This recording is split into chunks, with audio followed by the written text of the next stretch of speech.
Hello अस्सलाम वालेकुम। Welcome to Prime education dears. आज हम पढ़ेंगे, क्या पढ़ेंगे? Cellular organisation. क्या पढ़ेंगे डियर्स? सेलुलर ऑर्गेनाइजेशन पढ़ेंगे। मरियस सॉरी मरियस, सेलुलर ऑर्गेनाइजेशन जो है ना, वो अगर हम बेसिकली देखें तो सेलुलर का मतलब होता है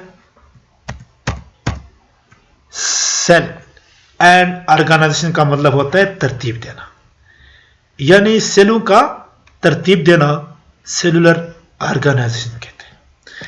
हकीकत में देखिए नेक्स्ट पेज में, ये वाला जो पेज है ना, शुरू यहां से होता है, बेसिक शुरू यहां से होता है, लेकिन हमने इन दो पेज को समझना है। जब तक हम इसको नहीं समझेंगे तब तक हम आगे नहीं पढ़ सकते मडियर्स, इसलिए इसको देखें, पढ़ें। Can you identify something which is common in all of the following pictures. नीचे दिए गए जो छह पिक्चर हैं, 1 2 3 4 5 6, इन तस्वीर में कहते हैं क्या आप पहचान सकते हैं कुछ चीज जो कि मुश्तरका है इन तमाम तस्वीर में, मंदरजे झेल तस्वीर में? तो आपने कहा हाँ यस, मैं जानता हूं, मैं पहचानता हूं। क्या करता हूं मैं? पहचानता हूं। तो आपने अगर पहचाना है तो फिर कहना है कि all of these are living things. आपने क्या कहा कि हाँ तमाम ये क्या है, जानदार चीजें हैं। कौन सी चीजें हैं? जानदार चीजें हैं। तो इसके बाद all living things, all living things share some characteristics. तमाम जानदार चीजें कुछ खुसूसियात को शेयर करती हैं, मुश्तरक रखती हैं। क्या करती हैं? मुश्तरक रखती हैं। वो कौन कौन सी है? दे नीड फूड, उनको खुराक की जरूरत है। इनको क्या किसकी जरूरत है? सबको खुराक की जरूरत है। They grow with the passage of time, ये तमाम क्या करते हैं? वक्त के साथ साथ बढ़ते हैं। वक्त के साथ साथ बढ़ते हैं। ग्रो का मतलब क्या है? बढ़ना। वो वक्त के साथ गुजरने के साथ बढ़ते हैं, वक्त के गुजरने के साथ बढ़ते हैं। थर्ड वाला है they produce waste and excrete them. वो क्या करती हैं? वेस्ट को पैदा करती हैं, प्रोडक्ट्स को पैदा करती हैं, जाया को पैदा करती हैं। एंड एक्सक्रीट देम, और इनको क्या करती हैं? खारिज करती हैं। कैसे? अब ये भी रिस्पायरेशन करता है, सांस लेता है ना, सांस लेता है ना, ये कार्बन डाइऑक्साइड को बाहर खारिज करता है।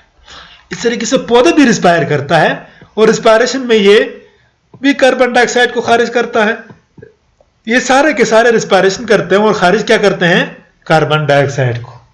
तो मतलब ये हो गया कि इन सब में ये क्या है? मुश्तरक है। They produce waste and excrete them. इसके बाद है दे कैन मूव टूवर्ड्स, वो टूवर्ड्स की तरफ, आर अवे फ्रॉम थिंग्स, वो की तरफ या चीजों से दूर हरकत कर सकते हैं। वो चीजों से दूर या चीजों की तरफ हरकत कर सकते हैं। मीडिया इसके बाद है they are sensitive to change in their surroundings. क्या मतलब हो गया? वो क्या है? अपने माहौल में तब्दीली के लिए हिस्स वाले हैं। तब्दीली के लिए हिस्स वाले हैं। जैसा ही माहौल तब्दील हो जाए, वो भी क्या हो जाते हैं? अपने आप को शिकल चेंज करते हैं, या अपनी बॉडी का अंदर प्रॉपर्टी साखत को क्या करते हैं? तब्दील करते हैं। जैसा कि हम क्या करते हैं, हमें जब सर्दी लगती है हम कोट पहनते हैं, क्योंकि माहौल में तब्दीली आई थी। ये सराउंडिंग का मतलब माहौल होता है। माहौल में तब्दीली आई थी तो हमने हिस्स रखा। अभी सर्दी आई थी तो हमने क्या महसूस किया? हमारा हिस्स ने क्या महसूस किया? हमने सेंस किया कि हमें सर्दी लगी है, तो फिर हमने क्या किया? हमने कोट पहना, हमने गर्म गर्म ऊन के कपड़े पहने। यानी इस तरीके से तमाम जानदार चीजें भी क्या करती हैं? माहौल में तब्दीली के लिए हिस्स रखती हैं, सेंसिटिव हैं, बहुत क्या है? हिस्स वाले हैं। इसके बाद है दे रिप्रोड्यूस। क्या करती है? वो ऊंची आवाज में दे रिप्रोड्यूस, वो पैदा करते हैं फॉर द क्यों पैदा करते हैं? For the continuity of life, नस्ल को बढ़ाने के लिए। कंटिन्यूटी ऑफ लाइफ का मतलब क्या है? नस्ल को बढ़ाने के लिए, जारी रखने के लिए वो रिप्रोड्यूस करते हैं। अगर रिप्रोडक्शन ना होता तो नस्ल भी आगे नहीं बढ़ती। अब एक पौधा है, इसके बीज नीचे जमीन पे आते हैं, दूसरा पौधा उगता है, वो पौधा बड़ा हो जाता है, उसके बीज नीचे जमीन पे आते हैं, वो फिर क्या हो जाता है? बढ़ जाता है। इस तरीके से हर जानदार चीज अपने नस्ल को बढ़ाता है, ग्रो करता है, कंटिन्यू रखता है। They respire to release energy from food, वो खुराक से ताकत खारिज करते हैं। सॉरी, दे रिस्पायर, वो सांस लेते हैं।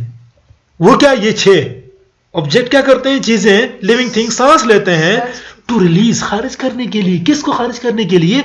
एनर्जी को, ताकत को खारिज करने के लिए। कहां से? From food. हम रोटी खाते हैं, इसका मतलब ये नहीं कि बस रोटी ही खाना है।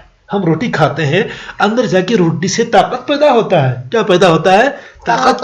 ये हम बाद में पढ़ेंगे। फिलहाल मैं आपको हिंट देता हूं कि ऑक्सीजन जो होता है O2, ये हमारे बॉडी में जब हम खुराक खाते हैं ना, हमारा खुराक मैदे में जाता है, फिर इंटेस्टाइन में जाता है, फिर सेलों में जाता है, सेल में फिर खुराक पहुंच जाता है खून की शिकल में। किसकी शिकल में? खून की शिकल में सेलों में पहुंच जाता है। और फिर उस सेल में क्या हो जाती है? खुराक जो है ना, ऑक्सीजन के साथ, फूड जो है वो ऑक्सीजन के साथ मिलके ताकत पैदा करती है, एनर्जी पैदा करती है। ये सारे जानदार चीजों में होता है, सारे जानदार चीजों में होता है। इसके बाद जो कॉमन कैरेक्टरिस्टिक्स है ना, they are made up of cell, वो किससे बने हैं? सेल से। ये सारे के सारे 6 चीजें किससे बने हैं? सेल से बने हैं। मरियर्स, इसके बाद हम सेल शुरू करेंगे। सेल क्या होता है? डू यू नो, क्या आप जानते हो? दैट के your body is made up of, कि तुम्हारा बॉडी बना हुआ है, तुम्हारा जिस्म बना हुआ है trillion of tiny living units, trillion के हिसाब से बारीक बारीक जानदार यूनिट से बने हुए। कितने यूनिट? ट्रिलियन ऑफ, कितने?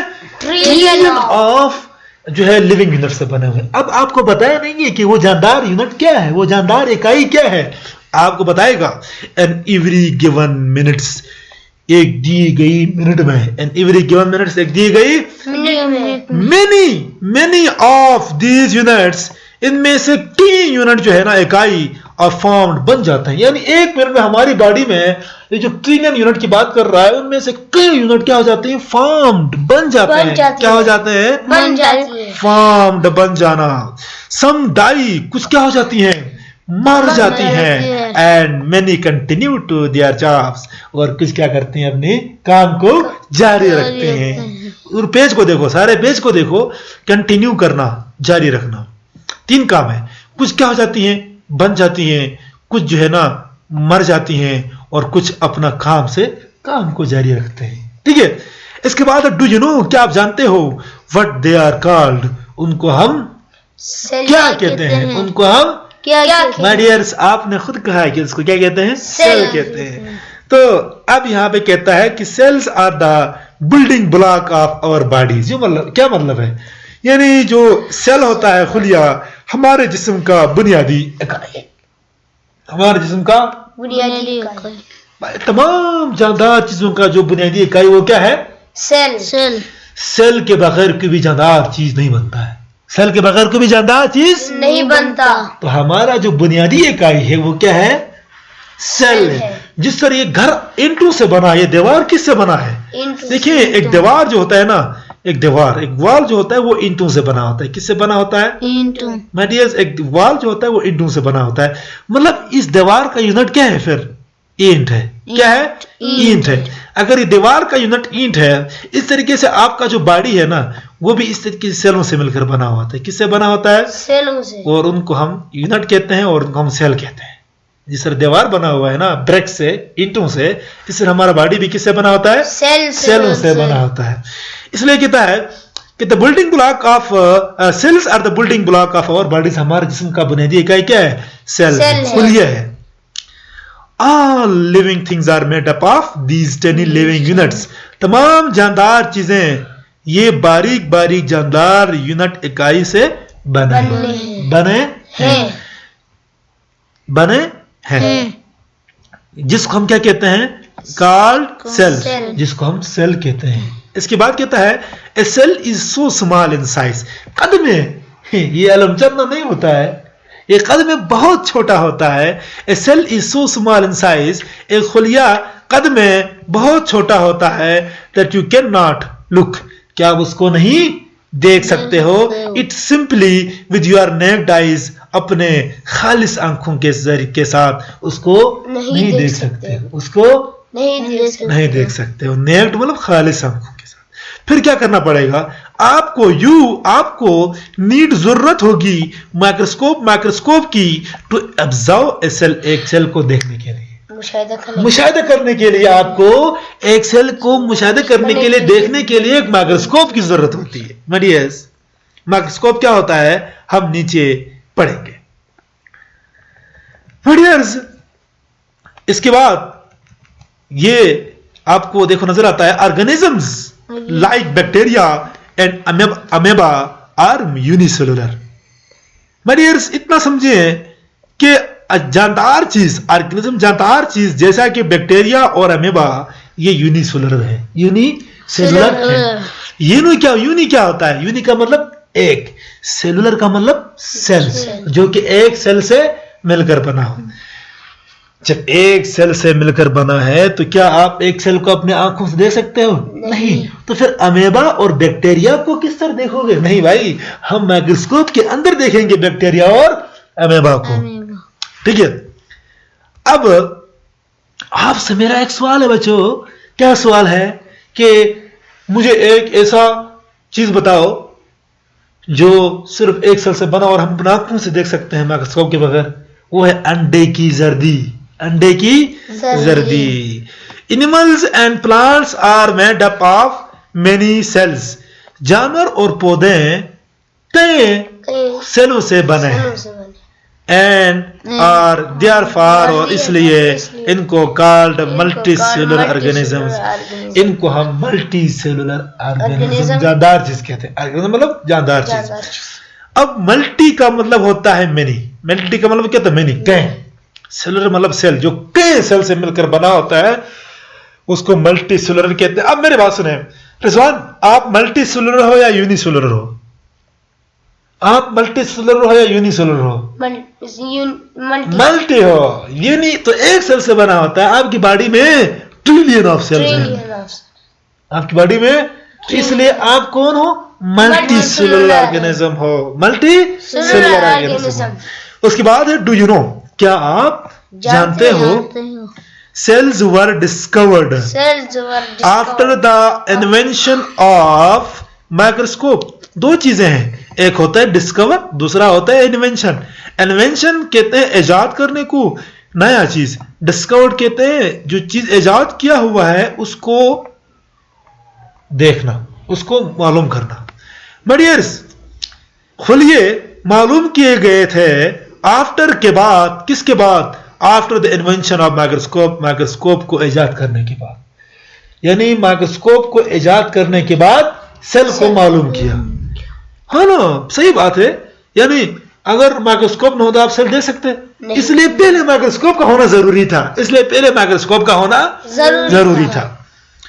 The cell was first discovered and named by Robert Hooke in 1665। Cell को सबसे पहले मालूम किया और नाम दिया किसने? रॉबर्ट हुक ने 1665 में। एमसीक्यूज के लिए इंपोर्टेंट। ही ऑब्जर्व्ड, अब किस तरह उसने सेल को मालूम किया? उसने किस तरीके देखें? ही ऑब्जर्व्ड, उसने देखा या मुशाहिदा किया, ए थिन स्लाइस, पतली सी टेह, पतली सी टेह, किसकी?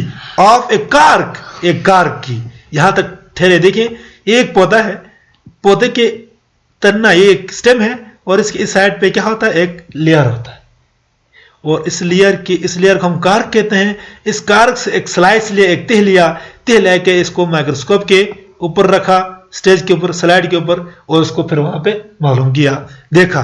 उसने इधर से अपने आई पीस से क्या किया? उसने देखा। क्या देखा उसने? ही ऑब्जर्व्ड, मुशाहिदा किया, ए थिन स्लाइस, एक पतली सी लेयर को, ऑफ ए कार्क का, अंडर ए माइक्रोस्कोप, एक माइक्रोस्कोप के अंदर, एक माइक्रोस्कोप के अंदर। एंड नोटिस, और मालूम किया, स्मॉल बॉक्सेस, छोटी छोटी सी खाने, ये आपके पास स्मॉल बॉक्स है, छोटे छोटे से खाने हैं, ठीक है। सराउंडेड बाय वॉल्स, खानों के इर्द गिर्द क्या थे? दीवार थे। खानों के इर्द देखें, ये दीवार आपको नजर आता है, ये है कि नहीं ये? और फिर इसने इस बॉक्स को, इस खाने को इसने क्या नाम दिया है? सेल। इस खाने को उसने क्या नाम दिया है? सेल। इस तरह उसने नाम रखा, सेल, ठीक है। ये है राबर्ट चाचा, इसने ये सेल को डिस्कवर किया माइक्रोस्कोप के जरिए से, ठीक है, माइक्रोस्कोप के जरिए से। मरियर्स, आपके इसके बाद आता है कि इंटरेस्टिंग फैक्ट्स, दिलचस्प मालूमात। दिलचस्प, इंटरेस्टिंग का मतलब होता है दिलचस्प, फैक्ट्स मालूमात। Microscope is one of the basic tools of a scientist.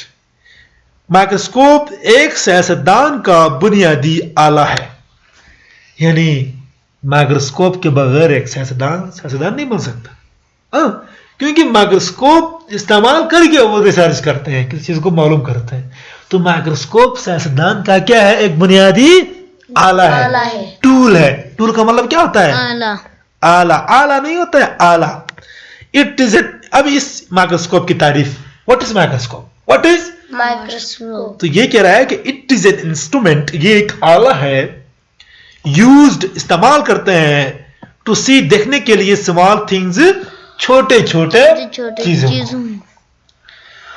छोटे चीजों को आपको देखने के लिए माइक्रोस्कोप के इस्तेमाल की जरूरत नहीं होगी। ऐसी चीजें जो एक सेल से बने होती हैं, उनको देखने के लिए माइक्रोस्कोप की जरूरत होती है, जो आपकी आंखें नहीं देख सकती हैं। द अपरेंट साइज, ये एक ऑब्जेक्ट है, और इस ऑब्जेक्ट का ये अपना जाहिरी कद है। अपरेंट मतलब जाहिरी, साइज कद है ऑफ एन ऑब्जेक्ट, एक चीज का मैग्नीफाई करता है, मैग्नीफाइज बड़ा करता है, व्हेन सीन अंडर माइक्रोस्कोप, यानी जो जाहिरी कद होता है एक चीज का जाहिरी कद बड़ा हो जाता है माइक्रोस्कोप के अंदर। देखिए, ये एक चीज है, मैं कहता हूं इसका कद सिर्फ इतना है, और इसको जब हम माइक्रोस्कोप के अंदर देखेंगे तो ये इसका कद कितना हो जाएगा? इतना बड़ा सा मैग्नीफाई हो जाएगा। क्या हो जाएगा? मैग्नीफाई हो जाएगा। मरीज, इसके बाद ये एक्टिविटी 1.1, एक्टिविटी 1.2, और उसके बाद आपको main topic cellular organisation start होगा। लेकिन इसको समझने से पहले आपने ये जो मैंने पढ़ा है इसको समझना जरूरी है। मरियर्स, आज के लिए इतना काफी है। इंशाल्लाह नेक्स्ट वीडियो में हम लेक्चर में एक्टिविटी 1.1 और एक्टिविटी 1.2, इसके साथ साथ सेलुलर ऑर्गेनाइजेशंस को हम तकरीबन इस पेज को भी कल हम खत्म करेंगे इंशाल्लाह। डियर्स, चैप्टर खत्म होने के बाद हम एक्सरसाइज करेंगे, इसके बाद एमसीक्यूज का सेशन होगा और हम एमसीक्यूज भी कर लेंगे। Thank you very much.